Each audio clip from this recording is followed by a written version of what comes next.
since we have been mostly doing this in Finnish, most of our guests are familiar to the Finnish people. But of course, your name, probably most of the people who might not be that interested in foreign politics or Russian politics, your name might be quite new to them. So maybe we begin with a little Who is Aleksei segment. Just, tell your story. It's quite a story. Actually, now I'm anti-Putin opposition activist in Moscow. However, that's not been like this for a very long time. In 2000s, I was what you might say was typical Putin's electorate. So I was thinking that the country is going in the right direction and that everything is okay. We have a democracy, we have a rule of law, and some things that are happening not quite in a democratic way. That's happening in all the countries, which it does. But just I didn't see a lot other things. So, then. And I was just interested to have a good job, to earn more money, and not thinking about such things as fighting for democracy or something like this.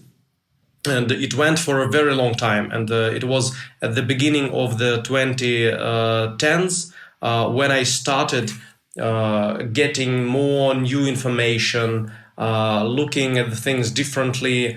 That was when I saw Aleksei Navalny's investigations about corruption, when I started questioning, so why is this happening? If we have a rule of law, why is this happening at such a large scale?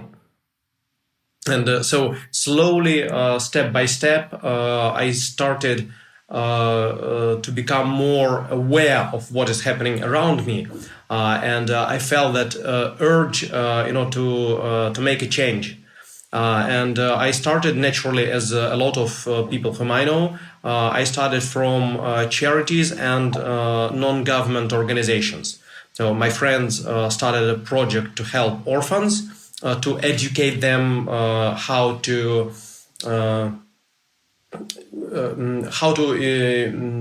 live a normal life after they graduate from the orphanage, because that's the problem for many. They live in a very closed structure and they just don't know how the outside world works, how to be self-sufficient and so on. And I've been working with that project, then with other non-commercial projects. And that was a very, with education, that was a very fulfilling and fun and productive period of my life. But in parallel, as a civic activist, I used my skills to educate civil leaders, election observers, and I've been observing elections myself, and I've been detained by the police for uncovering crimes at the elections, and so on and so forth. So, then in 2019, I was helping once again Democratic candidates at the elections in Moscow, and I've been arrested and was placed in a jail with charges of up to 15 years. So they said I incited mass riots, which was not true. And also there were no riots, that were peaceful demonstrations. But, these regimes, they always lie about the opposition. So, but luckily I got away, because there was a huge campaign in society to release these prisoners, and I was one of them. And I got lucky. So now otherwise I would have been somewhere in the colony, in the far north or in the far east or in something far. So I got lucky, and now I'm here. After the war started, I started several anti-war projects. Most of them didn't reach their goal, unfortunately, as we see. So now I'm concentrating on two. One is the research of Russians' attitude towards the war and issues associated with this. It's a research project, Chronicles. And another one is about conceiving a vision of the future for democratic Russia.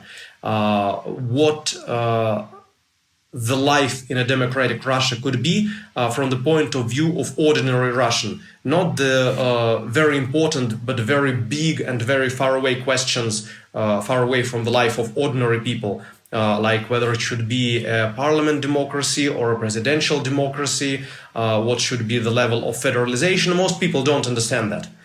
Sort of things. So, but they do understand their experience with schools, clinics, within the cities, with how ecology is faring, and so on. And so we're doing a project about what these things could be in a democratic Russia, which is oriented on solving internal matters, but not turning their neighbor's life into a nightmare. So. Could you tell us a bit more about your the 2 times you were arrested and detained?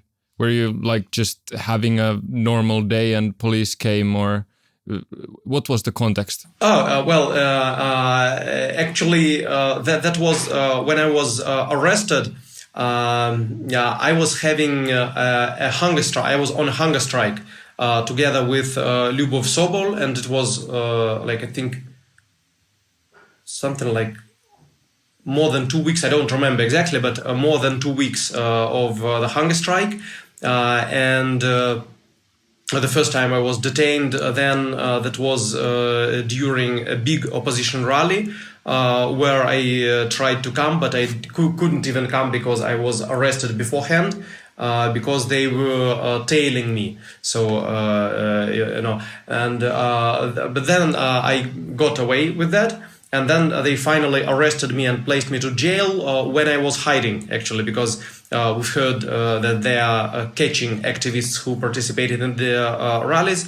And I was hiding at my friend's place, and they came there and they had the search and the interrogation. And then they brought me to the special place to detain people who are to be arrested for a very, very long time. And then was the court and how is it? Investigative isolator, they call it. So it's a big prison for people who are not yet convicted, but who are being tried.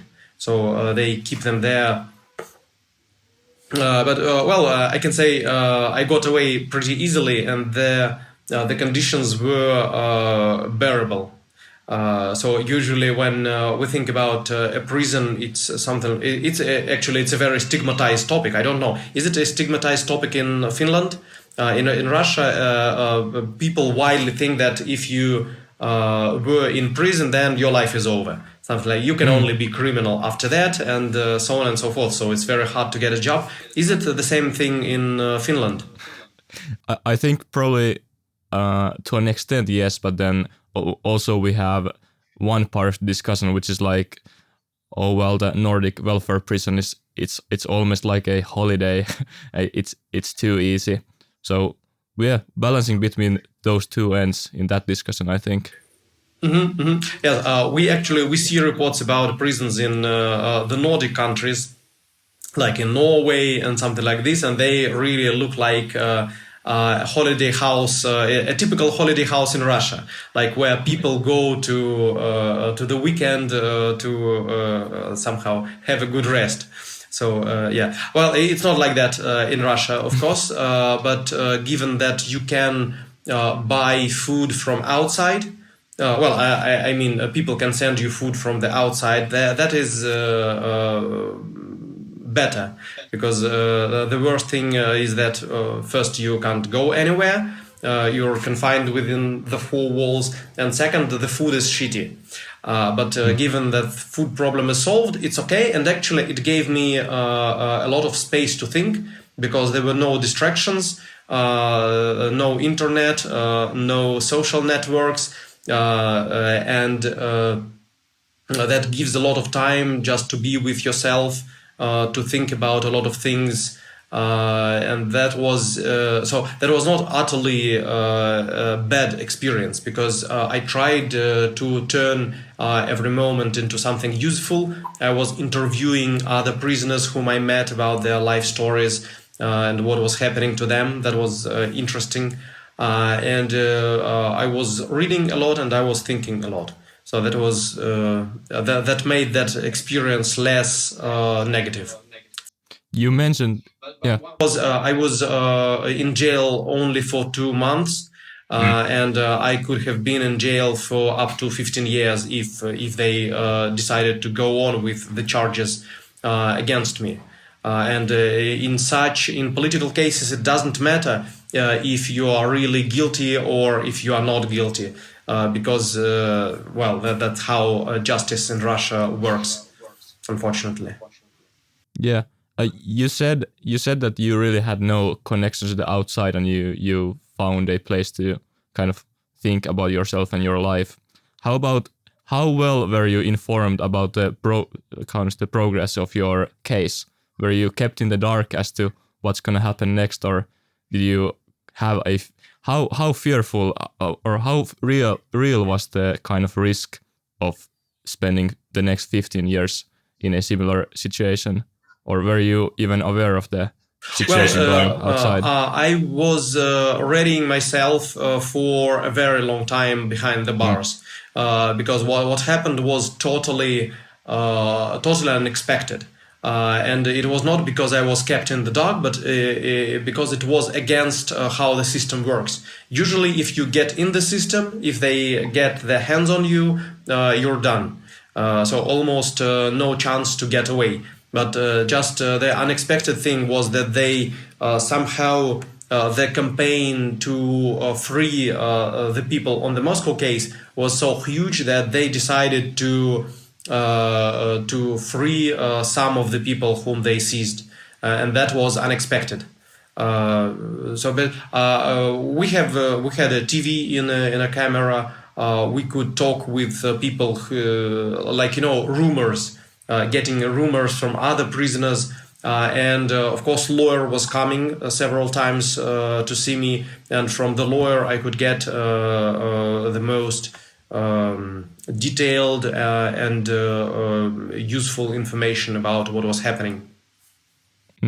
How would you describe, this is very interesting because a lot of the people we have interviewed who have been somewhat dealing in Russia during the 90s and early 2000s have kind of described the similar idea of what I believe you did, that as kind of Putin came into power, there was a sense of, it's this KGB officer, he's gonna put the criminals behind bars and we might get this country back on track and towards a better future. What was the point that you started, the doubts started to rise in your mind? You mean doubts about the system and that we're living not in a democracy and such sort of things? Exactly. You were saying that you were kind of a part of the typical Putin electorate. What was the turning point? Yeah, well, I'd say there was evidence piling up. Because you see one suspicious case when the best television company was taken from their owners and given to Putin's friends, and you say that's oligarchs fighting among themselves.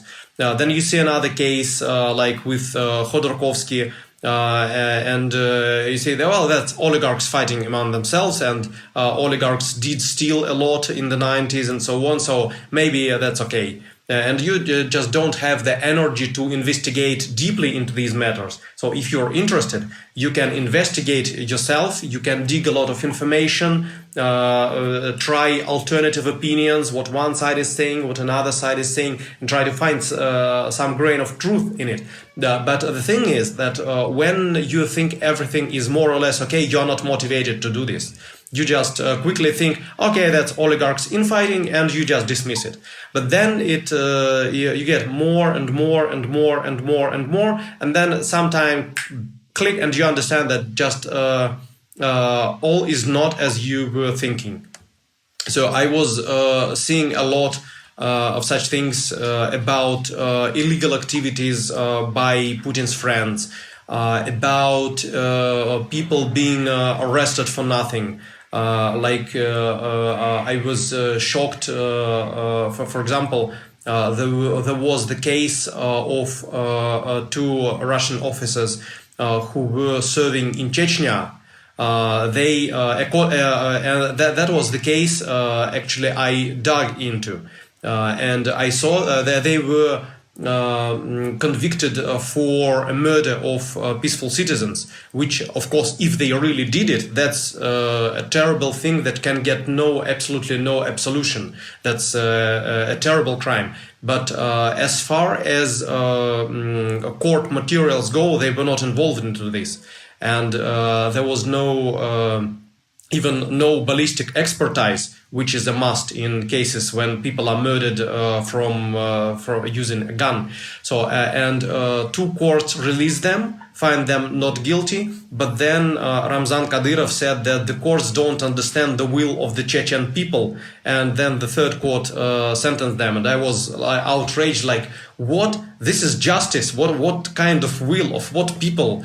What is it even? So, and that was one of the cases. Another was about a money laundering scheme in tax system, Magnitsky case. When lawyer Magnitsky was killed in prison because he uncovered that scheme.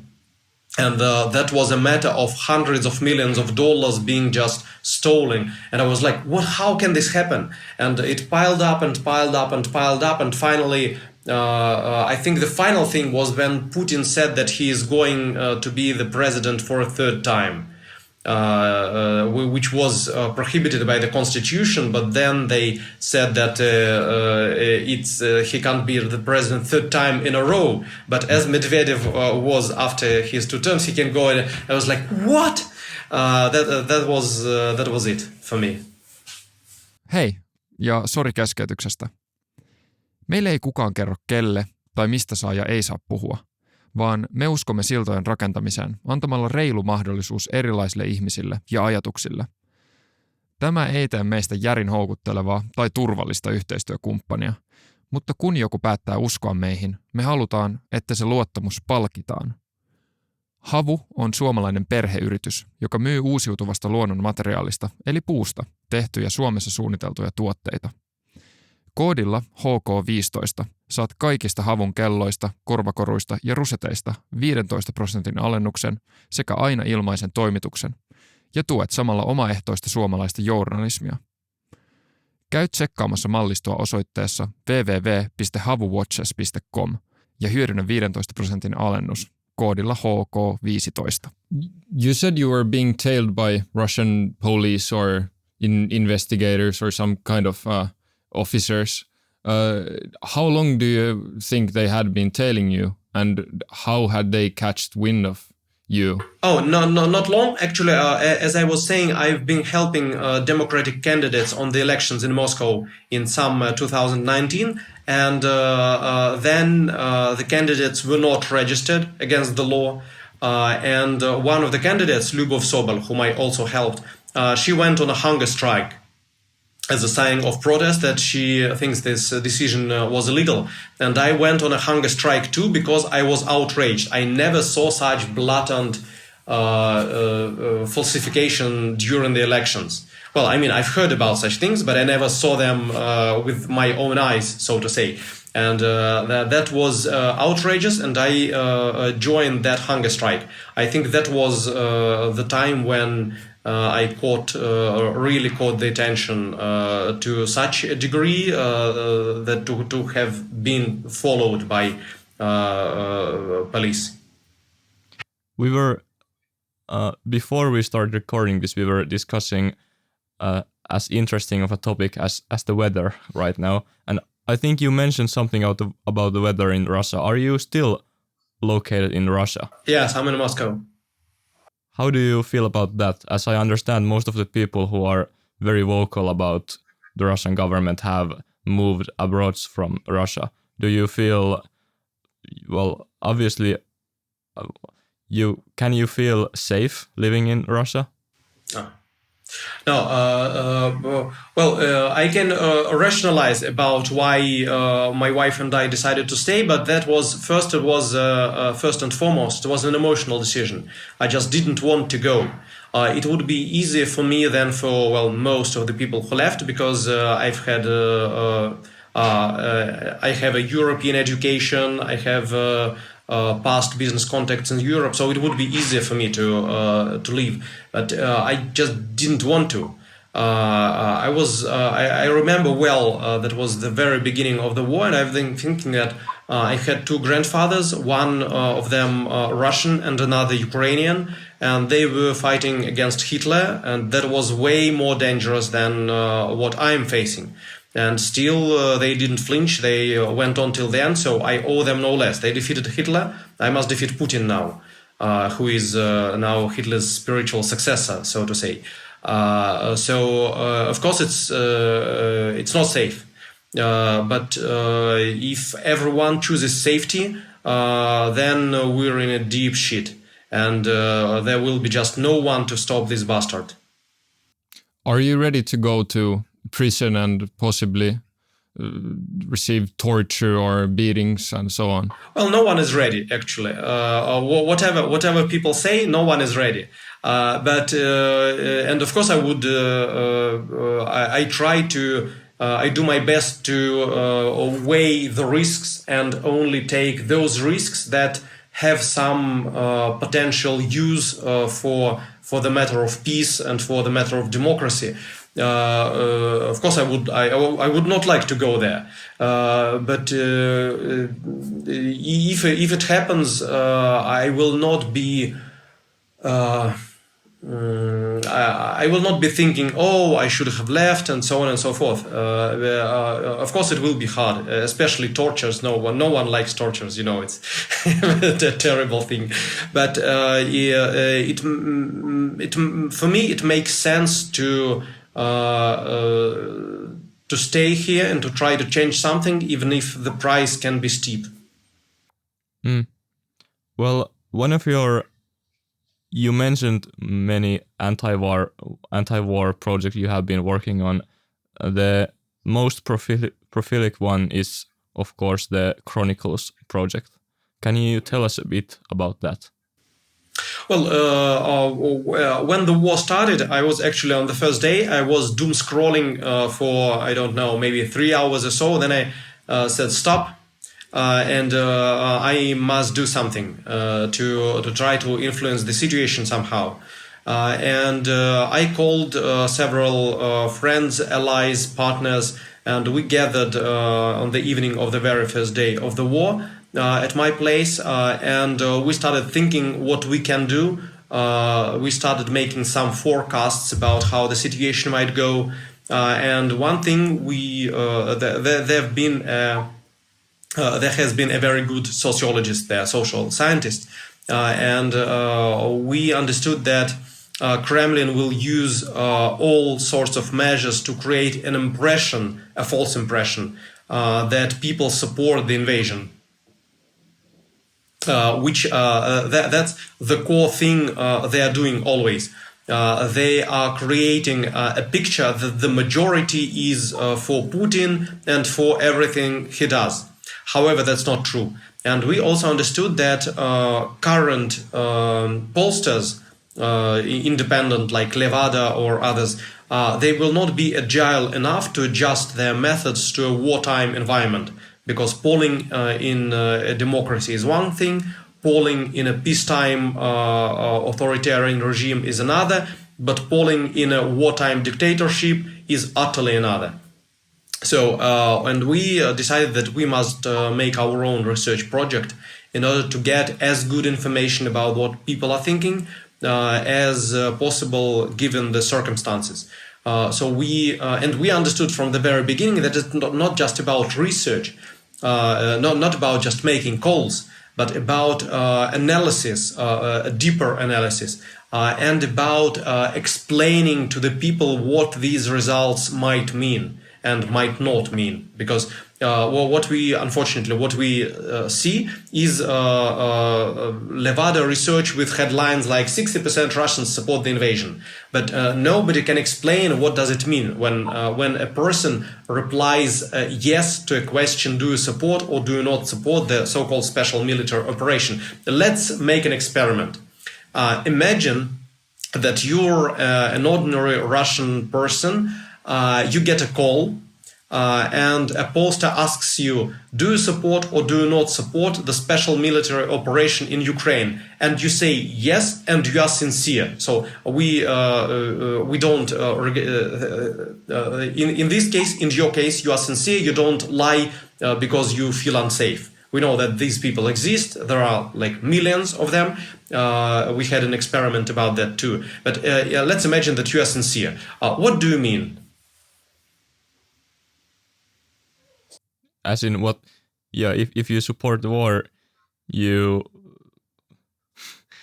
probably some combination of being against withdrawing from the war and being pro weighing the costs of the war towards the rewards of what the government is telling you your country can kind of receive from fighting this war.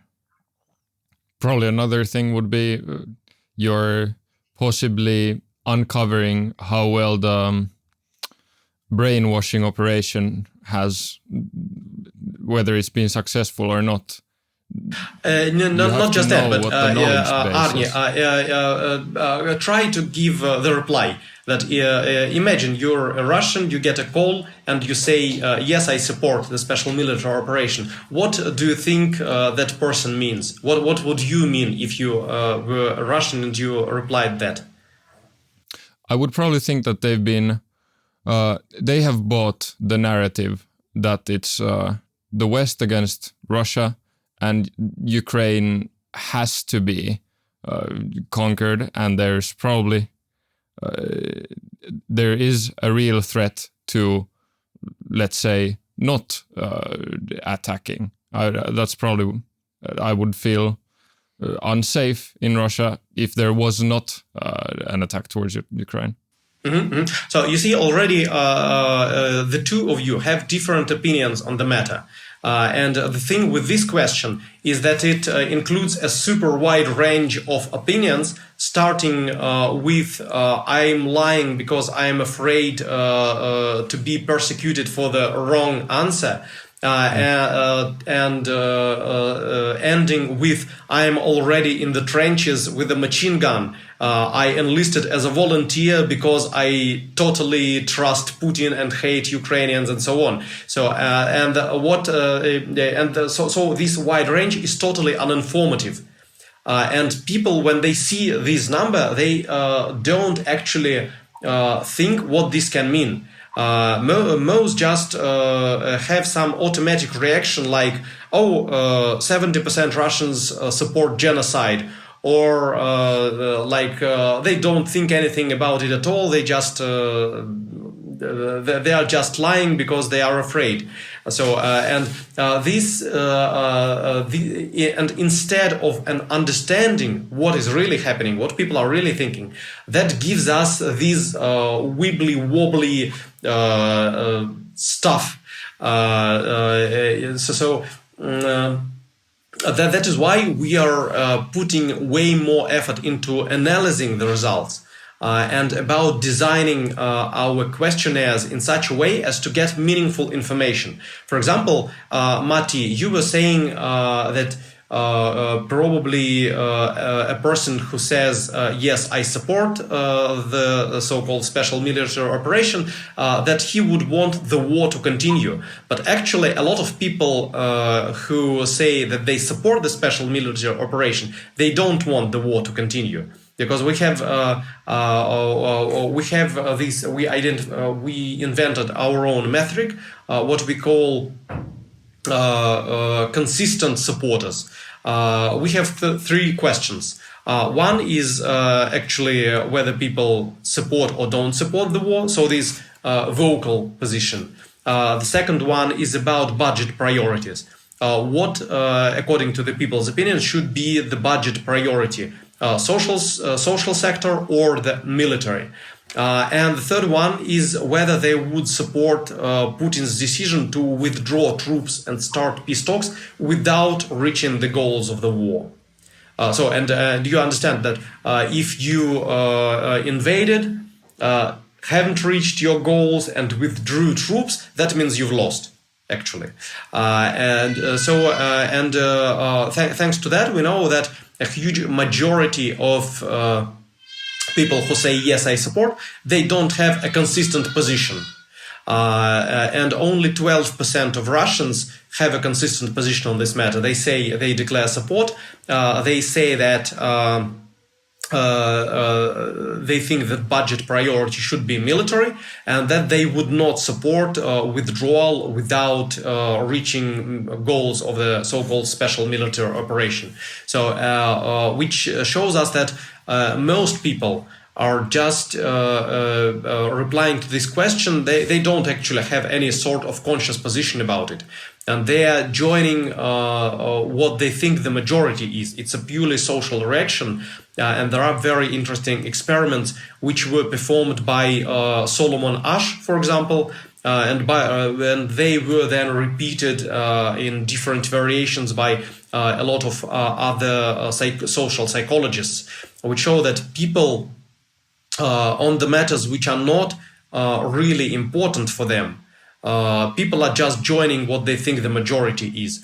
And when the war is somewhere far away, there is some sort of justification. For most people, it's just a picture in the screen. If we look at the democratic countries, it's actually the same thing. Because the majority of the Americans supported the wars in Iraq, in Afghanistan, which were huge mistakes, as we now know. These people who supported it, they were just normal citizens. It was their way to say, I am patriotic, I am with my country, so something like this, despite the fact that actually they had free media, they had all the information about military crimes and the victims among peaceful population of Iraq or Afghanistan, despite all these things. Because it's far away, people don't really think a lot about it, and they don't start questioning. That's why. So they just join the majority. The same thing is happening in Russia. Of course, we have aggressive Nazis, even Nazis in the very direct sense of this word, actually, who have swastikas, tattoos with swastikas, and people of purely Nazi views. But they're not the majority. They are the very, very small fraction of the overall population. So, according to your Chronicles research, only 12% of Russians can be called consistent supporters of the war. What other insights does your research give? During the course of the war, this group of the emotion of that Russia is doing a just thing and all such things, it is decreasing. The so-called what we call pro-peace group, it's relatively stable. For example, if we take the question about the withdrawal, then 40%, it's 40%. 40% of Russians support the withdrawal without reaching the goals of the war. So that was so in a year ago, half a year ago, and now it's the same 40%.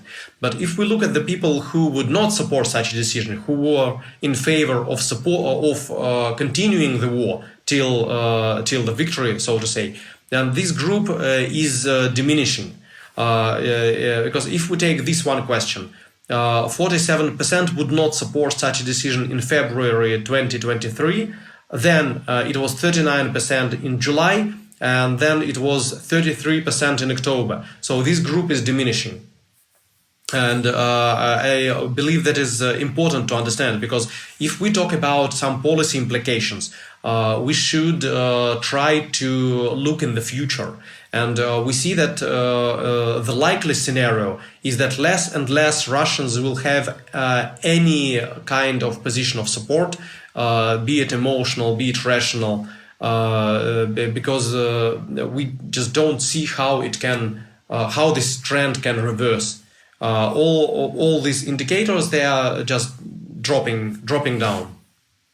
And the very important thing that we learned in our very first research, we were analyzing also social networks. The company Tazeros, they do it as a business. They analyze social networks for other businesses. And they employed a machine learning algorithm to identify emotions in the posts about the war. And what they found out is that the majority of the posts which are, so to say, in favor, in support of the war, the dominating emotion, the most widespread emotion was sympathy towards the Ukrainians. And that shows us that the people who write these posts, they actually don't know what is happening. Well, now maybe they do, but at the beginning of the war, they didn't know. Why? Because if you know the real situation, that the Russian troops are being massacred, what we saw in the first weeks, and you think that Russian troops are doing, are fighting for a just cause, you would not have sympathy for the Ukrainians who are massacring our just troops. You know, that is nonsense. But because the dominating emotion was sympathy towards the Ukrainians, then we understand the majority of these people who supported, who declared support, they didn't know what was really happening. They had a picture from propaganda when Russian soldiers were met with flowers and only a select group of Nazis were fighting against our glorious troops and so on and so forth. I was just going to ask, what was the regional coverage of the questionnaire? Yeah, because of course because in here we of course have the idea of, people in more wealthier people in Moscow, St. Petersburg probably are not as likely to be drafted to the war. And then of course they might be less scared about the war. So how diverse was the regional sample? We have a representative sample. So it is distributed in the regions according to Rosstat, that's a Russian statistical agency, state statistical agency, they have the data. And through the ages, different ages of people. So from this point of view, our sample is representative. It represents the whole of Russia. We don't see actually a huge difference between capitals and the regions in terms of their views about the war. A relatively small number of people are being drafted or conscripted, actually. When you think about it, there is about 140 millions of people in Russia, and the total group which is somehow connected with the war in Ukraine, as far as we see on the open data, as the analysts see on the open data, is about 1 million soldiers. That includes the back lines and so on. It's not on the front line. It's everyone in the training camps and so on and so forth. So it's a relatively small number of people. And what we see is that the most willing to conscript now are the poorest, because not because they think the war is just, not because they are under the influence of propaganda, but because now they made incentives for people who sign the contract with the military, and that incentive is you get money upfront. Right when you sign the contract, you get from $2,000 to $10,000, depending on the region, just for signing the contract. And just to be clear, median salary in Russia is around $500. So median is what we would say is like in the middle of the salary diapason. So we can somewhat say that half of Russians are earning more, half of Russians are earning less. And for many people, $10,000 is the kind of money they never held in their hands, and nobody of their friends never held in their hands. So for the poorest regard this as a way to settle the debts, to pay their loans, and so on and so forth. And then, yes, taking the risk, but maybe hoping that they would return home.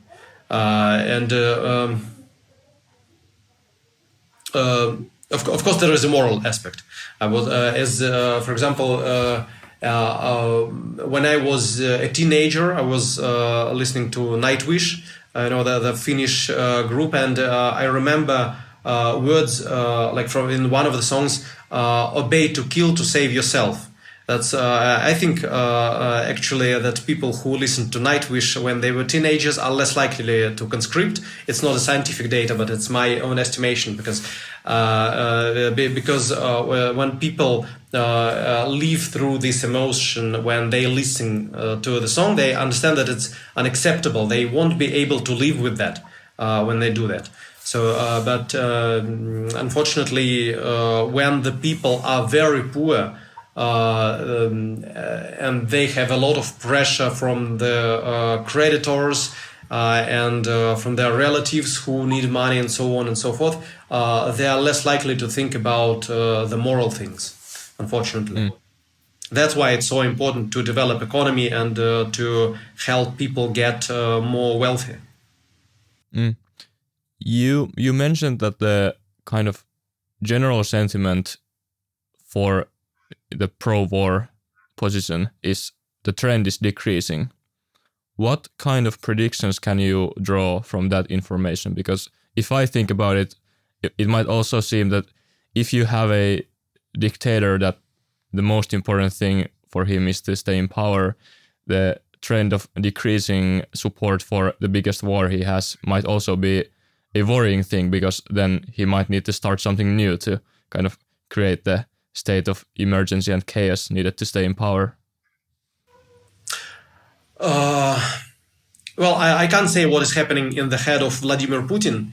I definitely wouldn't expect him to stop the war because it is unpopular. Because the goal for him is to stay in power, not to execute people's wishes. And he wants he has other means to suppress this dissent for some time at least. But the practical consequences that we already see is that because this war is unpopular and people don't think it's a just war and it's our war and such sort of things, they don't conscript to the army. So the government has to to invest much more money to get people to the front lines. So the war costs more to the government. That is a good thing. Second, people who are not emotionally invested in the war, they are less likely to be good taxpayers. Because we know that the government is discussing a lot of ideas about how to get more money, how to extract more money from the economy, about new taxes, about war loans.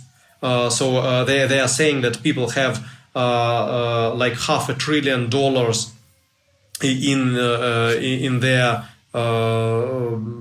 like on their hands, and they want to dig into this money. So people will not go and loan their money to the state. People are less likely to loan their money to the state because they do not believe in this cause and they do not believe it will be profitable, maybe. But if so, the government will have to either make it profitable for the people, but then again, if it's profitable for the people, it's less profitable for the government. And people will be less likely to pay new taxes. They will be more likely to evade. which has a very clear practical consequence. Putin will have less money for the war, and he will have to invest more money to keep the war going. So it will be more difficult for him, and that is a good thing.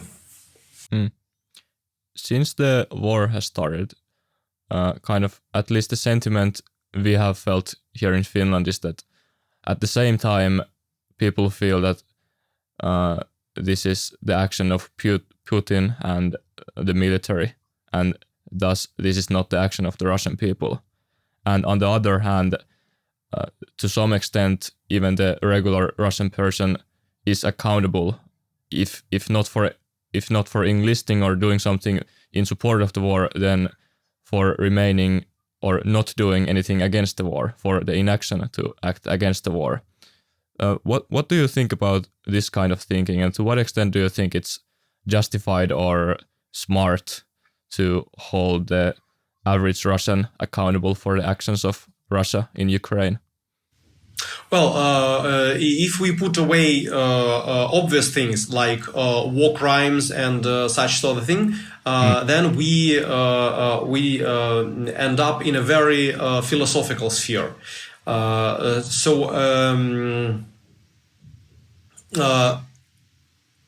Accountability for inaction, it's something that exists in the sphere of law.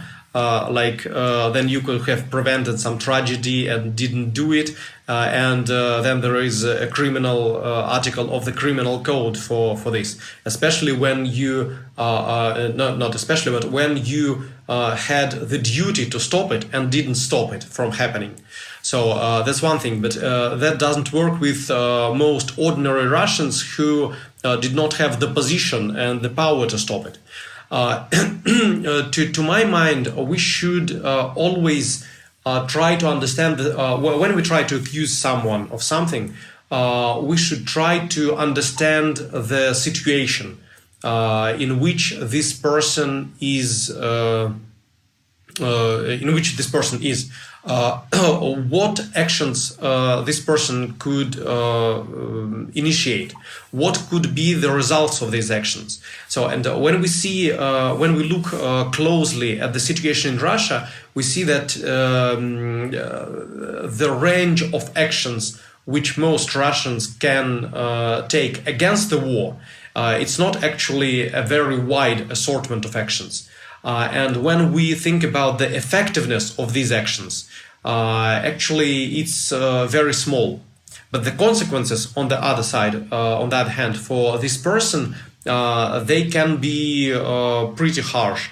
Just for example, if you take a piece of paper and you write "Stop the war" and you go to the city square, you are most likely you will get detained by the police for several hours. And then you will be either fined or arrested for 10 days, 5 days, 2 weeks, and so on. So the only result you will get is moral high ground. So I did this, I protested. Now the protest can be effective in democracies because the government, the elected officials, they want to get re-elected. So they are more likely to follow the wishes of the citizens, and they are less likely to go against these wishes. So it is very hard. It is harder for them to ignore the protests. However, we know the cases when the governments ignored very wide, very popular anti-war movements. Tens of thousands, tens of millions of people around the world protested against the invasion in Afghanistan, but it did happen. Same goes with war in Iraq or the war in Vietnam, and even in a democratic countries, protesting against the war does not always bring the desired results, unfortunately. Even more so in a dictatorship. I mean, who in their sound mind can think that if the Americans failed to stop the invasion in Iraq or the invasion in Afghanistan, then in a dictatorship, Russians would be able to overthrow Putin or to stop the invasion in Ukraine. that's not a very sound proposition to me. So now, as an idealist, I would like to see people go to the streets and showing their position publicly just because they don't agree, because they think it's immoral, it's a crime, and so on and so forth.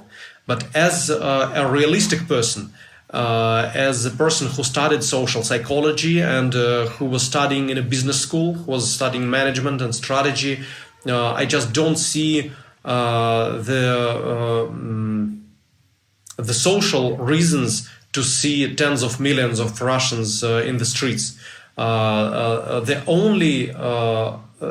only time to expect it is when Russians will expect that their risks will be worth it, that they will be able to change something. Just take the end of the Soviet Union. The government was losing its grip. It was worse and worse at repressions and so on, and more freedom started to appear. And then when people in Latvia, I think, wanted to leave the Soviet Union brought troops there, and there was a huge demonstration in Moscow for like 1 million people or something like that. There is a famous photo when all the center near the Kremlin, it was all in the people. Like really several 100,000, maybe 1 million people went to the streets to protest against that, because they expected to get the result. They expected that their position would help withdraw those troops from Latvia and not drown that action in blood. So if that were 10 years before that, when the repressions were still strong, they wouldn't do it, because they would know that they would have been ignored, and a lot of them would have been killed or jailed. So that's it. But now talking about accountability, I think accountability should be, because if we want a country that is democratic, then people must take responsibility for what is happening. The thing is how this accountability happens, by what legal mechanisms, and so on and so forth. But to hold people morally responsible for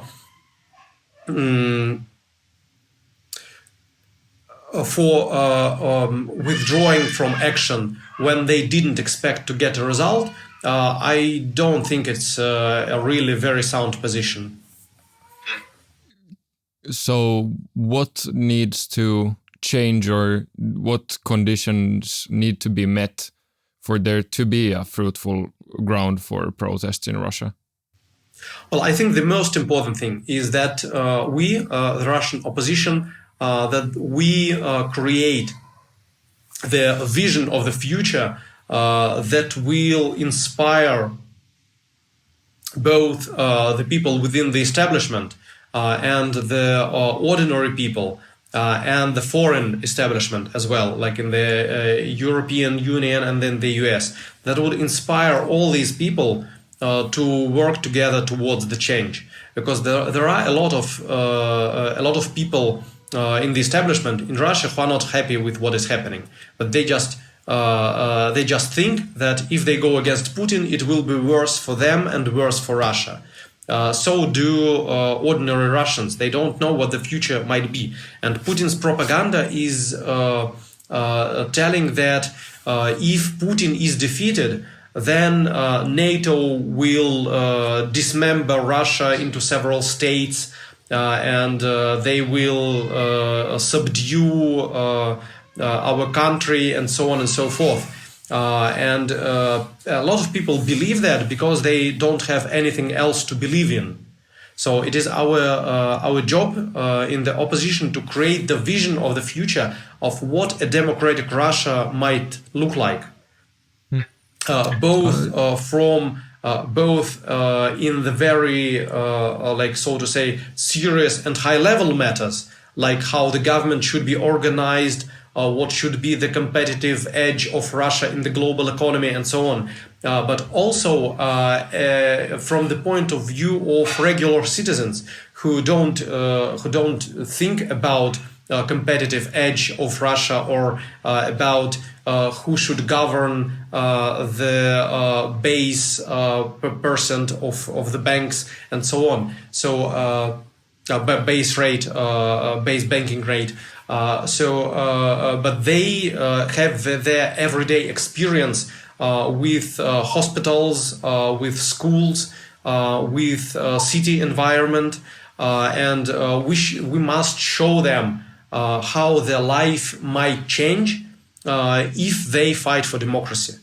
Because without democracy, life will not improve, and because the ruler is not interested in this, and the system will not be effective enough to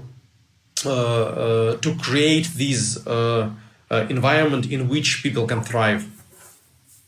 Can I paint a hypothetical situation about protest? Let's say you and your friends and the friends of your friends gather in Moscow and protest peacefully, of course. And let's say there's 5,000 of you. And then, as with the example you mentioned before, you're probably gonna be dispersed or detained or beaten or something along those lines. 5,000 people is still pretty, it's gonna be seen by many people on the street. But do you think anyone outside Moscow would know about the protests? Because what I was thinking, of course, protests are, especially in an autocratic regime, not a very effective way to change policies. But the public display of opinion might still shift the mental arithmetic of those people that have a lazily held position, as will be the case with most people, because the war doesn't really perhaps affect them. So, please tell us. Well, we should understand that, of course, there is a difficulty with spreading information in Russia, because a lot of oppositional media are banned on the Russian internet, and from Russia you just can't access them. On the other hand, Russia is not North Korea, and 20% of the population are using VPN, which allows them to get access to any sorts of information. In Telegram, people can subscribe to opposition channels, or in YouTube, for example. So information, there is a flow of information. It's just a matter of how important this information is, because a demonstration of 5,000, it's not a big deal. Well, I mean, now, today, it is. But we saw a demonstration of up to 100,000 people in Moscow.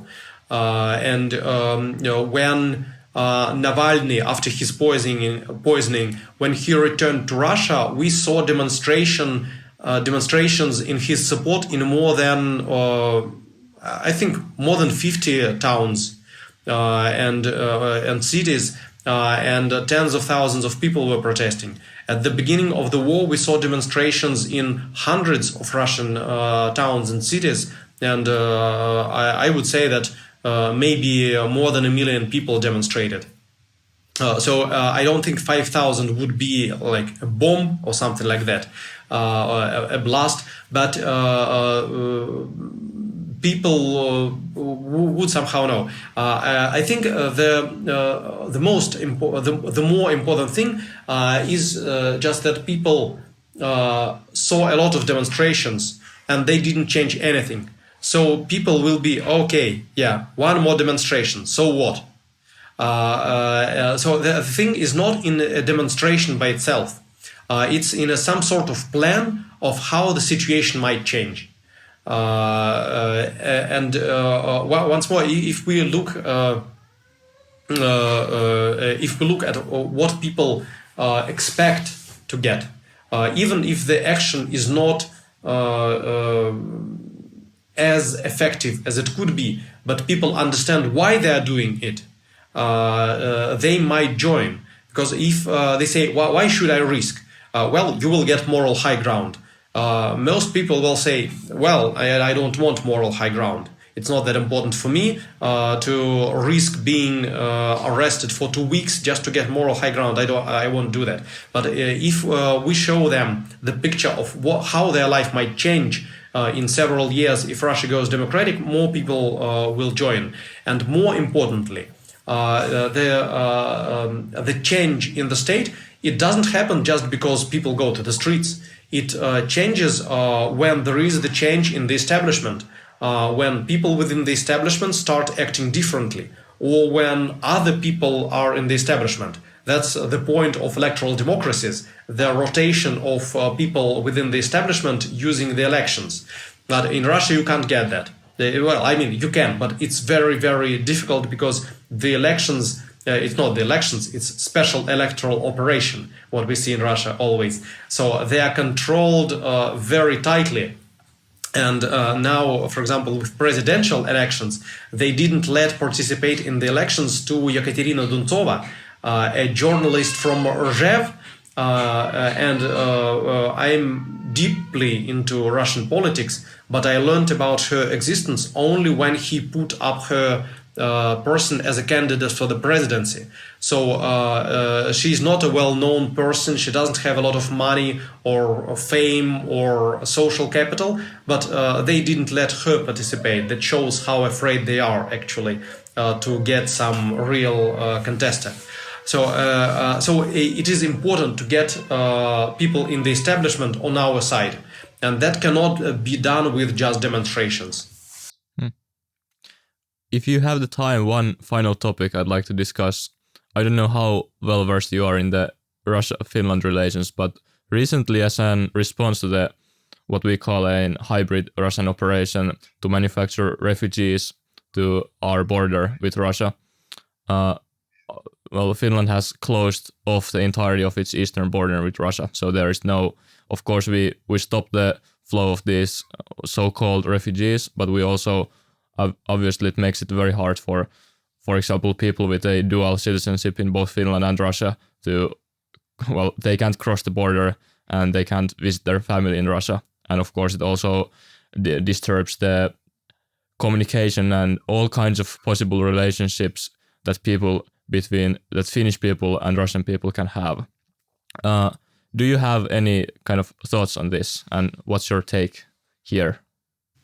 Well, first of all, I'm in no position to judge the actions of the officials of other countries, which I'm not the citizen of.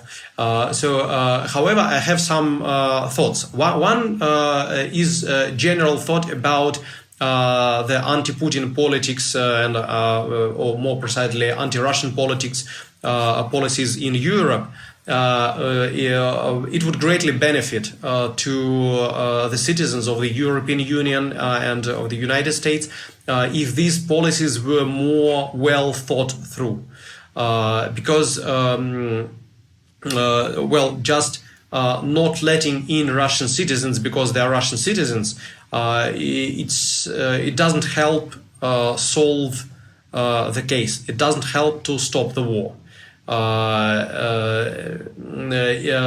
the contrary, because actually people who flee from Russia, they will not be able to participate in the war in any way, especially if these are young people or if these are people with engineering background, with IT background, because Putin is actively headhunting these people for drone activities, for example, to make more weapons and so on and so forth. So I think everyone except Putin would benefit if the policy towards letting in Russians would change. Or for example, I know that some countries prohibit entry for Russian citizens using touristic Schengen visa.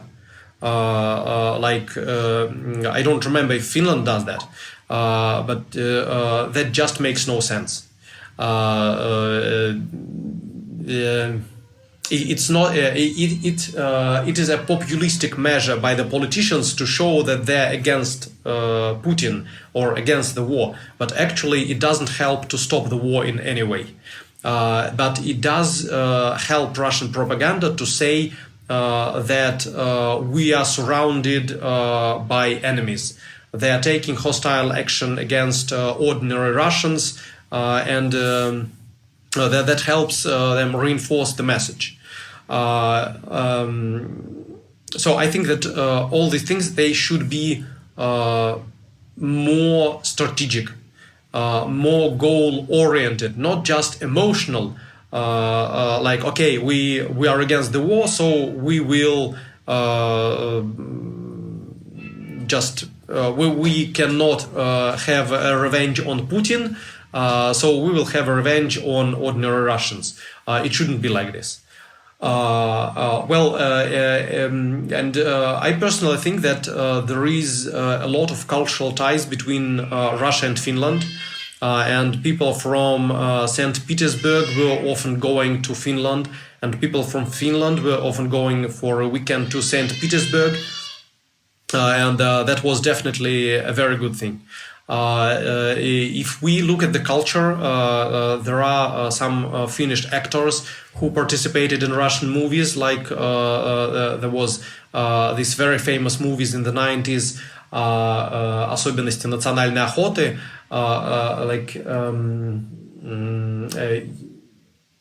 specifics of Russian hunting. And there was a Finnish actor there, and he was very popular in Russia. And also Finnish music, and me, personally, I like StarCraft, so I often watch matches with Joona Sotala, who is also known as Cyril, and who is world champion, and I know that a lot of young Russians also watch matches in StarCraft. So, and I think that it's very important for us, for regular citizens, who cannot influence directly what our governments are doing, to maintain some sort of connection, because the government will change sooner or later. But these ties between just between persons in Russia and in Finland, they will help build a better relationships between our countries when we will have more opportunity to influence what Russia is doing. So I think that is a good thing that should be preserved.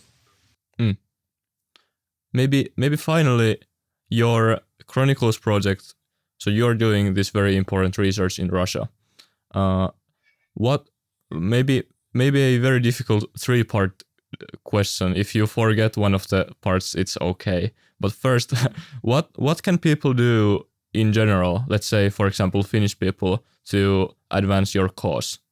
2, how can people support your Chronicles project? Is there a way to donate? Can you do it anonymously? And then 3, what sources would you recommend to people who are interested in learning more about the internal affairs in Russia, the democratic development in Russia, the opposition in Russia? Mm-hmm. Well, first of all, about what people can do to I think that a good thing for responsible citizens is to form their own position about what is happening, to be really critical about their own thinking, because Putin is leading a huge misinformation campaign about it, and it is way more devious than you might think. The information campaign he is leading is not just about saying that Ukraine is bad or something like this, which he does a lot, but also he is instigating people in Europe and in the US against ordinary Russians, because it is his goal to cut off these ties, so that people in Russia would believe that the West is hostile towards all of Russia. That will help Putin control the establishment and the population of Russia. So people should be really critical when they formulate their position. And when they have this position, when they were studying different sources, thinking about it, they might ask their governments to do the right things. That's a tall order. I understand just investing a lot of time to really understand what is happening in Russia and what can be done. But if you ask what is the best thing is this. If the more simple thing to ask government not to be populistic, just to ask the government to think really well, to be goal-oriented. So to set some goals and to adjust all the policies so that they would support these goals. And then it will be to think critically and so on. It will be the job of the guys in the government who get paid for this and for whom it is a full-time job. They will, hopefully they will get a better, they will be more successful in this. And they have, they can get advice from all sorts of think tanks and from Russian opposition and so on and so forth. But first and foremost, just be critical towards what you see on the internet, because propaganda is devious. It's not always obvious what is Putin's propaganda, and people should think what is playing into his hands, what is not. So that's about what people can do. Well, what was the second and the third question? Well, the second one was how can people directly support the Chronicles project? We accept donations only from Russians. Because we have this law about foreign agents, which is very discriminative, and of course, as always with justice in Russia, actually a lot of people are branded foreign agents, even if they didn't get any money from abroad.